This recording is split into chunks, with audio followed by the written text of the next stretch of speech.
ప్రభా, నా పేరు కొత్త రాజమ్మ, మన గ్రామం సందేహపాట. నా పేరు సలోమ.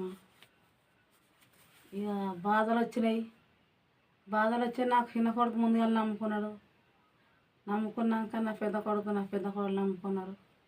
నమ్ముకున్నాక నా పిల్లలే పోయిండ్రు. ఇక నా పిల్లలు నమ్ముకున్నాక నేను కూడా నమ్ముకుంటా. దేవుడు ఏమన్నా మేలు చేయనని నేను కూడా ఉన్నాను.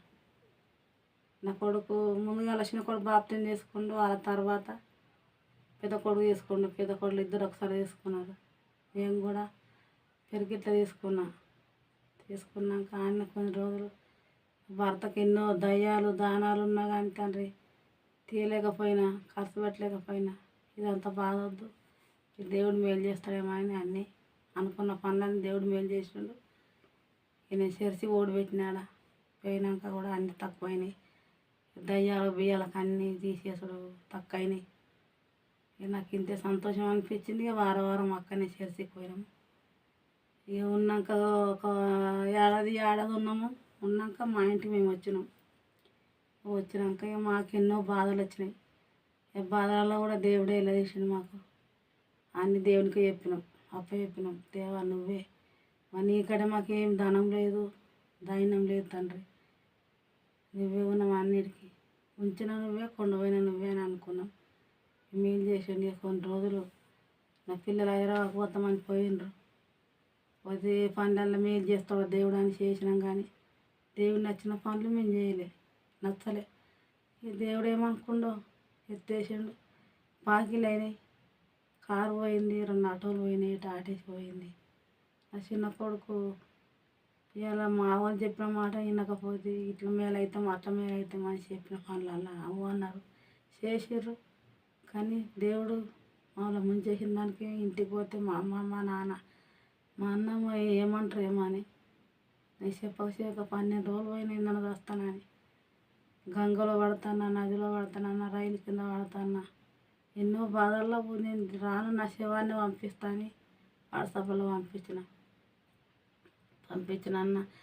మేము ఏడుసుడు ఏటువా ఏం కథ తండ్రి, నువ్వే ఉన్నావు కాపాడు అని మేము ఎంత లెంకినా ఎక్కడ ఎంకినా కానీ మాకు అడ్రస్ లేదు. 12 రోజులు అయినాక దేవుడే మాట్లాడిపించిండు. ఇట్లా హైదరాబాద్కి వస్తున్నారు అంటే పోయి నా వాళ్ళు 4 పోయి ఎక్కించుకొని వచ్చారు. ఎంత రోజుల మీద పిసోడు ఎట్లా తిరుగుతాడో పిచ్చోడు లెక్క అయ్యిండు. దేవుడు తోలుకొచ్చిండు. ఇక ఇంటికి వచ్చినాక ఆదివారం రోజు వచ్చిండు. మంచిగా తానం బియ్యం చేయించినాము, చర్చికి తోలుకపోయినాము, ప్రార్థన చేయించినాము.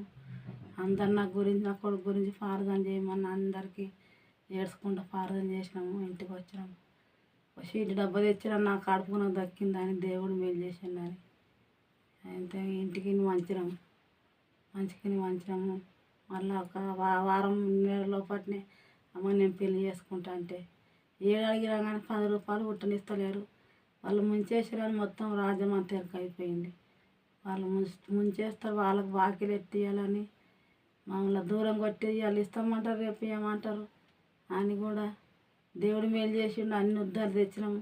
అక్కడ పిల్లని తీసుకొచ్చినాము, చేసినాము, సంతోషంతో పంపించినాక వాళ్ళంతలో వాళ్ళందరూ మా అంతలో మేము ఉన్నాక గర్భమైంది.